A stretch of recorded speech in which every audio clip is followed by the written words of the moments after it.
apparence, rien ne distingue cette famille dans ce village paisible de Virginie. Sauf qu'en cas d'urgence, leur maison est une véritable place forte. On a des planches prédécoupées pour couvrir les fenêtres et protéger la maison au cas où des pillards nous attaquent. Du semi-automatique au revolver, Jay possède presque une dizaine d'armes à feu. Le but, repousser ceux qui en voudraient à sa famille en cas de chute du gouvernement, de catastrophes naturelles ou encore d'attaques terroristes. Au sous-sol, les réserves de nourriture permettraient de tenir un siège pendant plusieurs mois.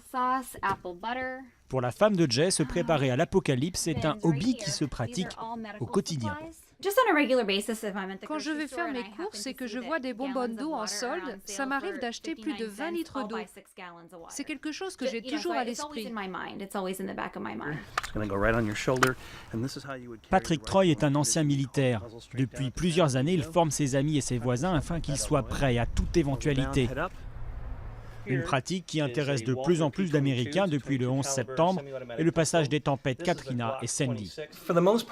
Ce sont des choses auxquelles on ne veut pas penser. On ne veut pas se dire « Oh mon Dieu, et si demain je ne pouvais même pas aller à l'épicerie acheter du lait ?» Ce n'est que quand il se passe quelque chose qu'on se rend compte de la fragilité de nos chaînes d'approvisionnement.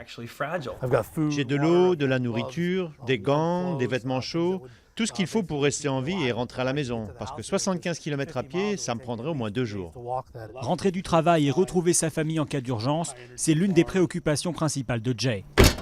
Toujours sur ses gardes, cet ancien policier refuse pourtant qu'on le traite de paranoïaque.